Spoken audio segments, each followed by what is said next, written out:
नमस्कार मित्रों, हिरण्यहस्त के इस वीडियो में आपका स्वागत है। आज बात करेंगे मंगल का गोचर जब आर्द्रा नक्षत्र में होगा। आर्द्रा एक राहु का नक्षत्र है, नक्षत्र जो कि भगवान शिव के एक रुद्र देव से ऊर्जा प्राप्त करता है और वो उसके अधिष्ठात्री देवता भी है।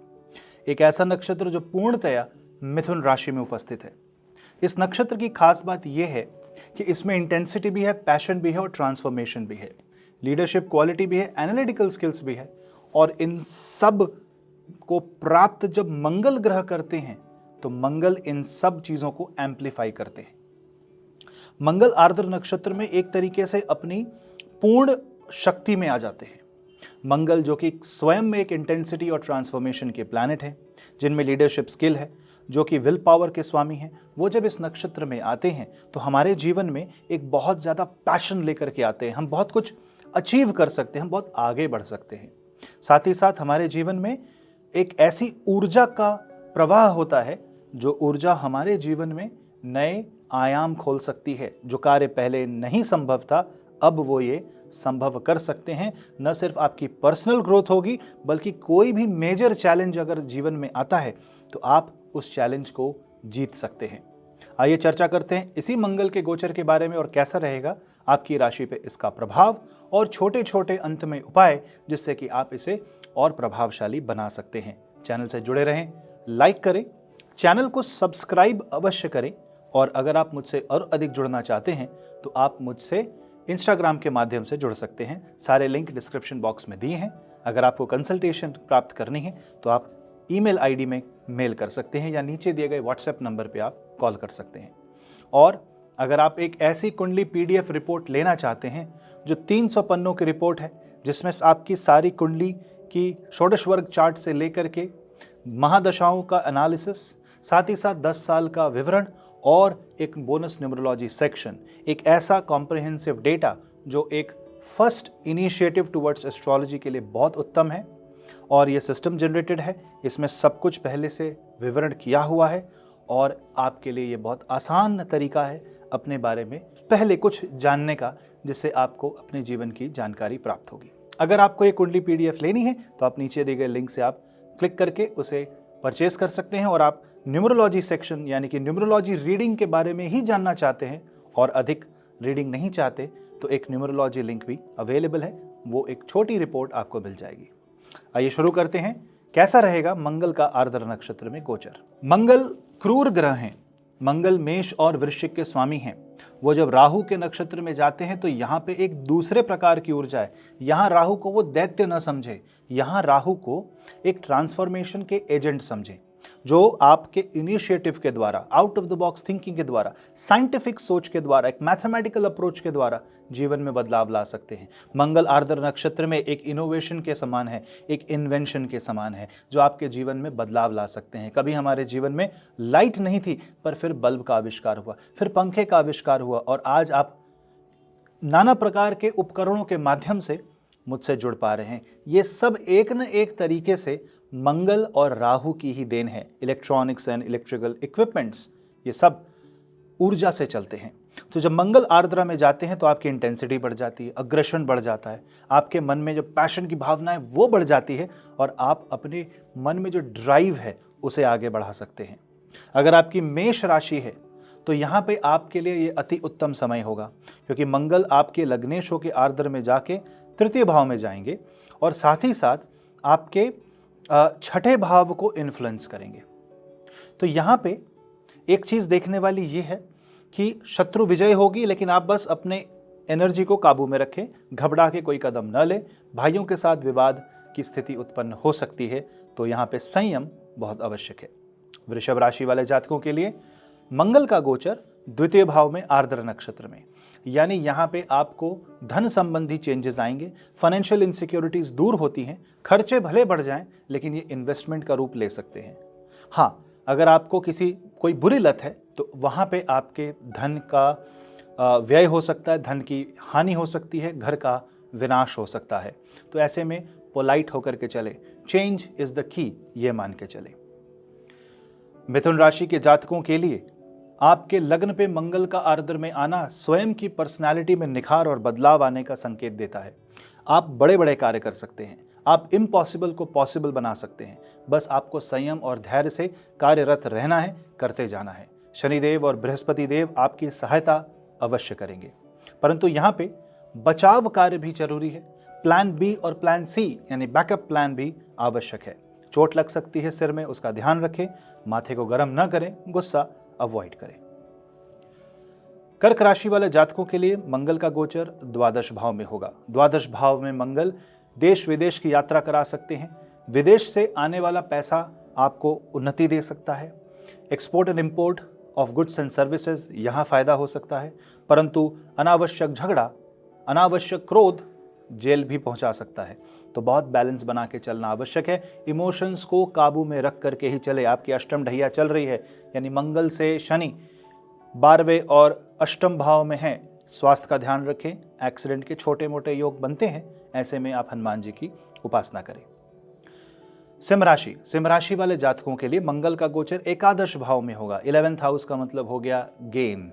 यहाँ धन का लाभ होगा, आय में उन्नति होगी और नए नए आयाम खुलेंगे। आप अपने इनकम सोर्स को बदलने की कोशिश करेंगे। जॉब चेंज के लिए बहुत अच्छा समय है और साथ ही साथ आपके मित्रगण आपकी सहायता करेंगे, परंतु नेटवर्क सर्कल में ट्रांसफॉर्मेशन आएगा। कुछ लोग जुड़ेंगे और कुछ लोग अचानक से छोड़ के चले जा सकते हैं, घबराए नहीं। अगर आपकी कन्या राशि है तो मंगल का गोचर दशम भाव में करियर में बहुत बड़ा चेंज लेकर के आता है। ऐसा गोचर जो कि आपके जीवन में एक ऐसा पॉजिटिव बदलाव ला रहे हैं जो कि राहु और केतु को भी मात दे सकते हैं। यहाँ पे मंगल 10वें भाव में बैठ के लगन को दृष्टि दे रहे हैं आपके राशि को, यानी मन में एक ट्रांसफॉर्मेशन फोर्स आती है और आप ऐसे डिसीजंस लेंगे जो स्पेशली बिजनेस और करियर में आपको काफ़ी आगे ले जा सकते हैं। उन्नति हो सकती है, पदोन्नति हो सकती है। और अगर आप किसी भी सिविल सर्विसेज की तैयारी कर रहे हैं एग्जाम की, तो उसके लिए अच्छा समय है।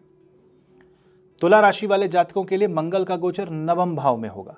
नवम भाव में मंगल का गोचर भाग्योदय के वाला गोचर माना जाता है। ट्रैवल और टूरिज्म से जुड़े व्यक्तियों के लिए अच्छा समय है। जो व्यक्ति ट्रांसपोर्ट का काम करते हैं, इलेक्ट्रिकल इक्विपमेंट का काम करते हैं, खासकर अगर आप इलेक्ट्रिक गाड़ियों से जुड़े हैं, बैटरी से जुड़े हैं, तो ऐसे बिजनेसेस में आपको फायदा होगा। साथ ही साथ भाग्य में तरक्की आएगी और थोड़ा सा आपको अपने बारे में भी ध्यान देना आवश्यक है। यहाँ पे पिता के साथ संबंध बिगड़ सकते हैं। अनावश्यक झगड़े ना करें। गुरुजन की जो सेवा करें और उनके आदर्शों का पालन करें। वृश्चिक राशि वाले जातकों के लिए ये बहुत बड़ा समय है, क्योंकि आपका राशि स्वामी है मंगल, और ऐसे मंगल देव आपके अष्टम भाव में आर्द्र नक्षत्र में सर्वाधिक बड़ा transformation, ascendant Lord in 8th house in Ardra, biggest transformation of life. तो ये आपके लिए बहुत अच्छा समय है किसी भी चीज़ को पकड़ करके उसे प्राप्त करके अपने जीवन को बदलने का। तो अपॉर्चुनिटीज़ मिस ना करें, अपना सर्वस्व यहाँ अपने जीवन में डाल दें, पूरा 200% एफर्ट लगा करके आप काम करें। साथ ही साथ कुछ ऐसी सिचुएशन, ऐसी घटनाएं भी आपके साथ होंगी जो आपको घबराहट दे सकती है। अचानक से आपके जीवन में परिवर्तन आएगा और आप घबरा जाएंगे कि ये क्या हो गया। ऐसे में हनुमान चालीसा पढ़ें और संयम के साथ कार्यरत रहें, करते रहें। आपके जीवन में काफ़ी उतार चढ़ाव तो आएंगे, परंतु रिजल्ट बहुत बेहतरीन। साथ ही साथ धनु राशि के अगर आप जातक हैं तो मंगल का गोचर आपके सप्तम भाव में होगा। यहाँ पे बिजनेस के बड़े बड़े चेंजेस आपको करने पड़ सकते हैं। पार्टनरशिप में बदलाव आ सकता है, पार्टनर से धोखा मिल सकता है, और विवाह संबंधी क्षेत्र में ये बहुत अच्छा समय नहीं माना जाएगा। परंतु अगर जीवन में इन सब क्षेत्रों में युद्ध चल रहा है तो अवश्य ही इस युद्ध को आप बहुत ही अच्छे तरीके से निभा पाएंगे और जस्टिस आपको मिलेगा। इस चीज़ के समय मैं यही कहूँगा कि आपको बैलेंस बना के चलना है, क्रोध नहीं करना, और नए बिजनेसेस स्टार्ट कर सकते हैं आप, नए काम की शुरुआत होगी, और साथ ही साथ बड़े बड़े पॉजिटिव चेंजेस तो आएंगे, परंतु आपके रोमांटिक और पर्सनल लाइफ में अफेक्ट होगा। तो शायद वर्क लाइफ बैलेंस में गड़बड़ है, पर्सनल लाइफ थोड़ी अफेक्टेड है, और जो कॉर्पोरेट लाइफ है, जो बिजनेस लाइफ है, वो आगे बढ़ रही है। तो बैलेंस बना के चलें। मकर राशि वाले जातकों के लिए मंगल का गोचर आपके छठे भाव में होगा। छठे भाव में मंगल का गोचर शत्रु विजय गोचर है। कोई भी शत्रु आपके सामने, नकारात्मक शक्ति आपके सामने खड़ी नहीं हो सकती, परंतु उसके लिए आपका हम्बल होना जरूरी है। अगर आप घमंड में आ जाते हैं तो शनिदेव आपका ही सर्वनाश कर देंगे। लेकिन अगर आप हम्बल रहते हैं, ग्राउंडेड रहते हैं, डाउन टू अर्थ रहते हैं, और अपने युद्ध में भी ऑनेस्ट रहते हैं कहते हैं ना कि शत्रु के समक्ष भी धर्म की स्थापना करना, धर्म के अनुसार चलना, अगर आप ऐसा आचरण करते हैं, धार्मिक आचरण से जीवन को यापन करते हैं, तो अवश्य ही आपके जीवन में उन्नति, विजय, नए जॉब, कॉम्पिटिटिव एग्जामिनेशन में सक्सेस, रोग से मुक्ति और नाना प्रकार की विजय आपको प्राप्त होगी। अगर आपकी कुंभ राशि है तो मंगल का गोचर आपके पंचम भाव में होगा। यहाँ पे संतान पक्ष से थोड़ा कष्ट आ सकता है और साथ ही साथ रोमांटिक अफेयर्स में बदलाव आ सकते हैं। अचानक से ब्रेकअप हो जाना, अचानक से पैचअप हो जाना, इस तरह के इमोशनल उतार चढ़ाव आ सकते हैं और पढ़ाई में बच्चों को मन शायद न लगे। तो ऐसे में कंसंट्रेशन टेक्निक्स का इस्तेमाल करना पड़ेगा। आपको बहुत गहन अध्ययन करना है, रिवीजन बार बार करना है और जो व्यक्ति एजुकेशन सेक्टर में आगे बढ़ना चाहते हैं, नए सर्टिफिकेशंस करना चाहते हैं, उनके लिए ये उत्तम समय है। साथ ही साथ मंगल जब आर्द्र नक्षत्र में पंचम भाव में हो तो अचानक से व्यक्ति अपनी स्ट्रीम चेंज कर सकता है, अपनी दिशा बदल सकता है। तो अगर आप डोमेन चेंज करना चाहते, कुछ नया करना चाहते, बदलाव चाहते, लीक से हट के कुछ नए अलग ही करना चाहते, तो ये सबसे सर्वाधिक उन्नति वाला समय है और कई चीज़ों में आपको जाना भी पड़ेगा, मतलब वहाँ पे आपकी उपस्थिति आवश्यक होगी। मीन राशि वाले जातकों के लिए मंगल का गोचर चतुर्थ भाव में real estate, property, land, factory, दुकान, व्हीकल, ट्रांसपोर्ट, टायर, बैटरीज, इन सब में बहुत ज़्यादा फायदा देगा। इलेक्ट्रिकल इक्विपमेंट में काम कर रहे हो या उसकी दुकान हो या उसका बड़ा बिजनेस हो, आपको तरक्की प्राप्त होगी। घर में सोने का डायरेक्शन बदल दें और साथ ही साथ हनुमान जी की उपासना करें। ओम हम हनुमते नमः, इस मंत्र का आप जाप करें। मानसिक सुख को कर्म से प्राप्त करें। रेस्ट जितना चाहिए, जितना पर्याप्त हो उतना ही करें और एक्टिव रहने की कोशिश करें, परंतु सारे काम सूर्योदय से सूर्यास्त के बीच में ही निपटा ले तो बेहतर है। अब अगर आपके जीवन में मंगल की महादशा चल रही हो, मंगल की अंतर्दशा चल रही हो, प्रत्यंतर दशा चल रही हो, मंगल शनि राहु केतु के साथ आपकी कुंडली में उपस्थित हैं, तो क्या उपाय करने चाहिए? यहाँ पे आप हनुमान जी की उपासना करें। हनुमान चालीसा का 100 बार जाप करें। जो शतबार पाठ कर कोई छूट ही बंदी महासुख होई, ये स्वयं हनुमान चालीसा में तुलसीदास जी ने लिखा है। यानी कि शतबार, एक शतक, 100 बार हनुमान चालीसा का पाठ करने से, मन से, भाव से समर्पित होकर करेंगे तो मंगल आर्द्र नक्षत्र में बहुत अच्छा परिणाम देंगे। साथ ही साथ अंगारक स्तोत्र का जाप, अंगारक स्तोत्र का हवन और पूजन भी आप करवा सकते हैं। रुद्राभिषेक भी एक अच्छा उपाय है। साथ ही साथ रुद्र शिव की स्तुति, रुद्राष्टकम का जाप, ये भी एक अच्छा उपाय कहा गया है।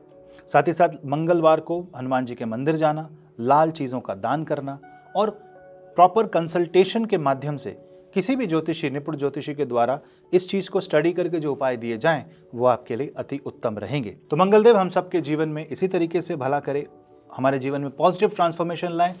इसी के साथ मैं इस वीडियो को विराम देता हूं। मिलता हूं मैं आपसे अगले वीडियो में। तब तक के लिए मैं आपका होस्ट पुनीत, नमस्ते।